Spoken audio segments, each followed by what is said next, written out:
का हो छोड़ भैया अरे का करते रह जाओ।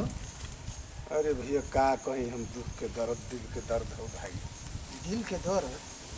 तो का हो गल तारा दिल के दर्द में अच्छा खासा तो दिखत रहा। अरे भैया बड़ी परेशानी हमारा गुजरत आज 8 दिन से हम चिंता में बड़ी पड़ल बनी। 8 दिन से चिंता में पड़ गया का के बीमार बताओ। बीमार नहीं थे भाई, छोट भाई हो कहो तो कहीं कह तो बताओ तो हम प्यार से मैंने काहे खाते नहीं भाई काहे देते भाई काहे चिंता में पड़ गया तू बताइबो तब तो हम जानम कि तू ना बतिबो तो हम जान जेबे पे। तो भैया बताई तो हमें हल कर देबो। देखो हमारे से हल होखे वाला रही एकदम गारंटी कहतन कि हल हुई हो यही हो जी,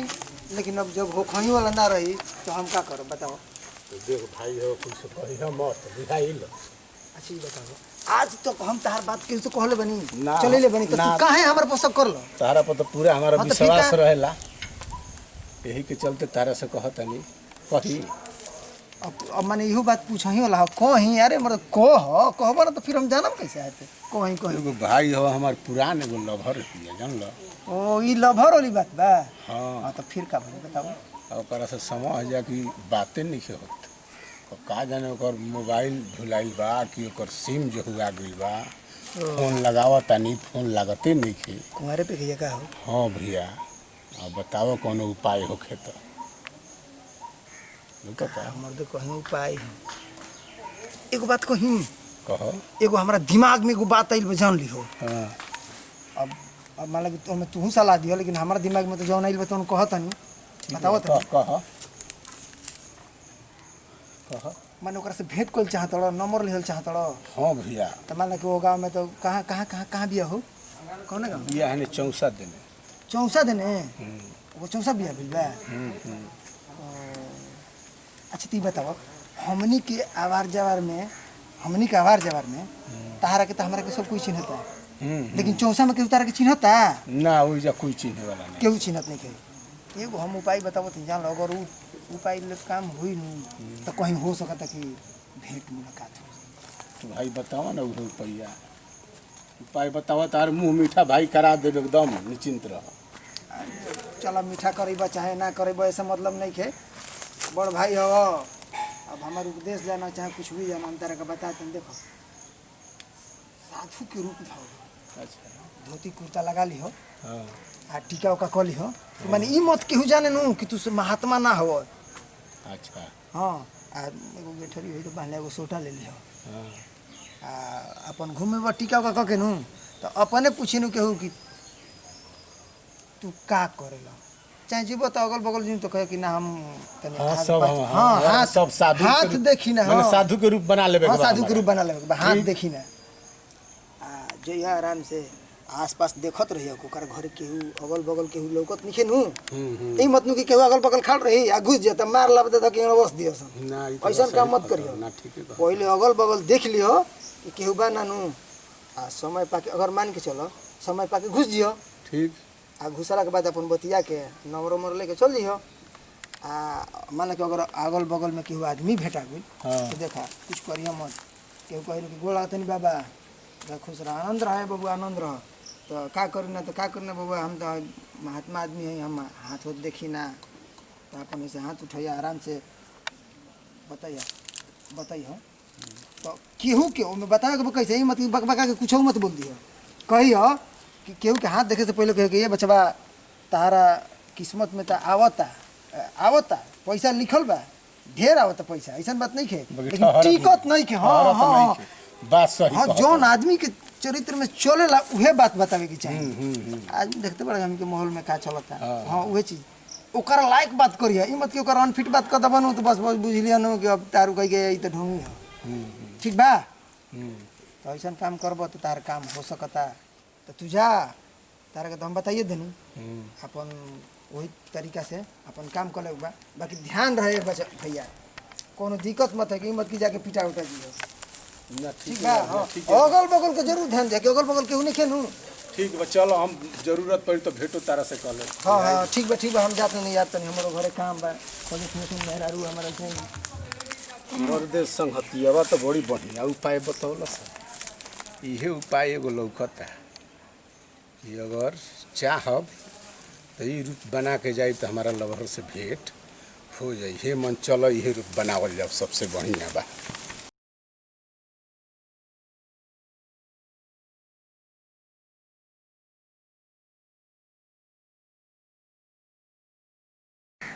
अलख निरंजन ए बाबा का बची साधु दुकानी देखला से नहीं बुझा तब मने जातन सीधे ऐसे पूछनी बाबा मने बराबर लोग टीका ऐसे कह के चले लग जाए के वजह से पूछ लेनी।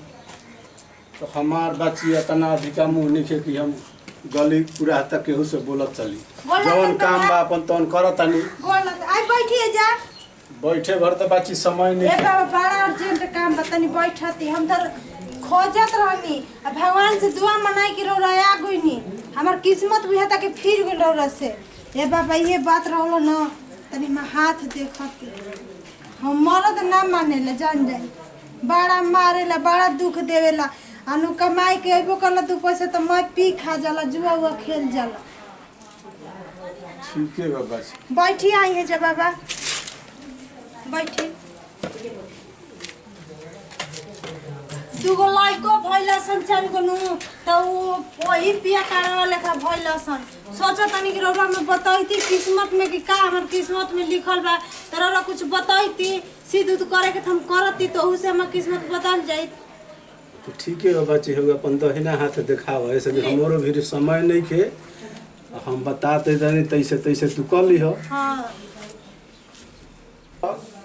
तारा भीरी लक्ष्मी आवतड़ी हां आना धुन बाकी ठहरत नहीं की हां बुझाइल काहे लेकिन बाबा? ऐसा कर तू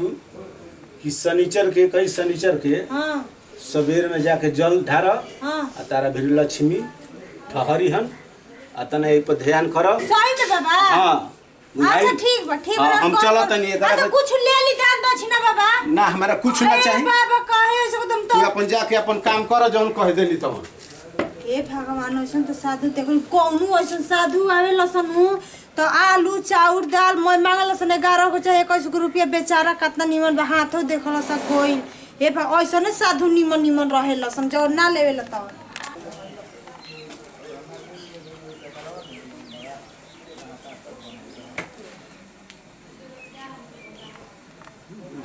ताकि घरवा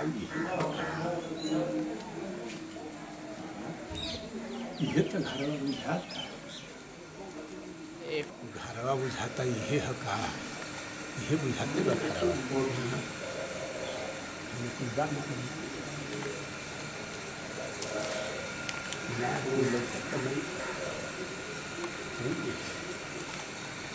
घरवा ये है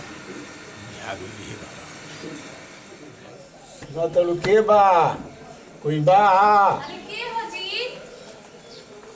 अरे भाई है देखबू तब न हम तो पंडित जी हैं अरे की पंडित जी बोलत हनी?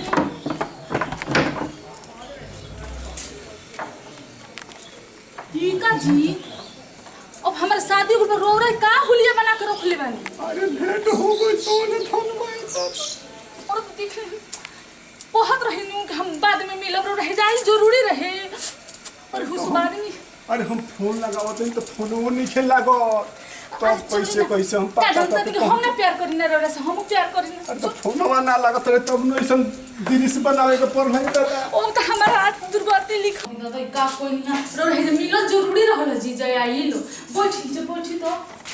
का जानत रही कि हम ना रे से प्यार करी ना हम उतने प्यार करी ना का रो रहुलिया बनैले बानी होय का दिन फिर के टीका मारला के का जरूरत रहे रो से ही आगू रहती हमर जानते बन हमर बियाह शादी हो गेल बेटे माई को बियाह शादी को पहले प्यार रहे त रहे अब का जरूरत रहे जब महिला के हमरे के बेइज्जत करवाई हम रो से उतने प्यार करी ना लेकिन हमर पति हमरा जिंदगी में आ गेल बनी तब हम मजबूर बानी और रही का कोले बनी नीचे से ऊपर बताई तो हमारा ना रही गइल हो आज हम 10 दिन से भोजन छोड़ देले बानी कहनी कि भाई हई उपाय बा अगर साधु के रूप बना के जाई तो हमारा प्रेमिका से भेंट हो जाए ना तो ऐसे कोनो मार फुका दिहस ऐसे हम ऐसा रूप बना के नहीं कम से कम देश की नजरियों से हमारा आत्मा में संतुष्टि हो जाए जाए देख लेनु हाँ देख ले ये काम करी ना अब रो जाए भेंट हो गइनु अब रो जाए हमर पति के आवे के टाइम हो गइल नंबर वो लगा नंबर हमर का करे नंबर हमर पति देव कहले बन कि केहू के नंबर नहीं के देवे के और ओरा के नंबर देव फोन आई तो कहन कि केकर से बतिया तो ओ आवे के उनका टाइम हो गइल बाटे अब मिलन हो गइल बा हमनी के अब मिलन ना हो पाई ओरा से कोपो ना होई अब कुछ काम करी यार तो क्या होनी चाहिए कौन पाई बनी था अरे ओ कौन पाई बनी था वही दादा वही हम अरे ऐसे भी हो जाती अरे कहाँ हो छिया की वही उतारना हम जान अरे कहीं बोलो उतार से दादा ही चल तू बोला रानी आओ अरे रुक जा नहीं अरे दादा जान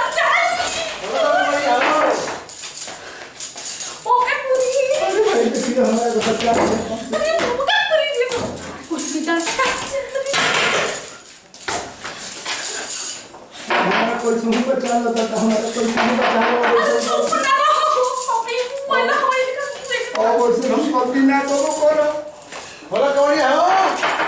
अरे आओ तनी जी आज मुद्दा ये मत जानी कहाँ जानी अरे का कर दो कबले हो और तनी पेट में खाए लाऊं तनी सूत कर में गोश्त बना कबले हम को हाली पिटन के वाड़ी का कर दो कबले पेट करता था पेट में दुखात रहे ना ढेर दुखता हां दवाई खइलु हो दवाई खा लो ठीक हो जाई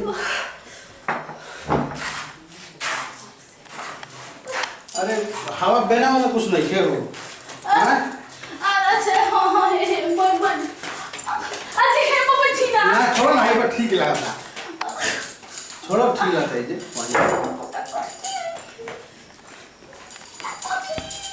आओ है जाओ है आओ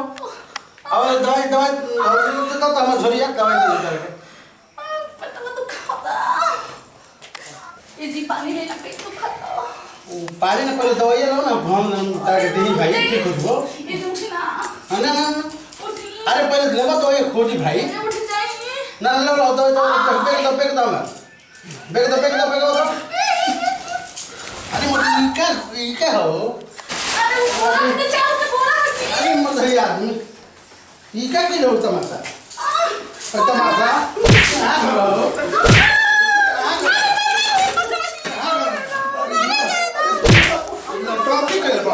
नौटंकी कर जा हम साधु अरे बच्चे में ढुका के साधु लिखो गया तो हमारे की क्या कर साधु अरे साधु हमको नौटंकी कर क्या बात है कभी हम साधु हो गए कबले साधु मैं हमारा मेरा उसका बता दो अरे भाई कुछ ना भैया तो करते साधु है भैया नौटंकी वाला भैया और नौटंकी साधु है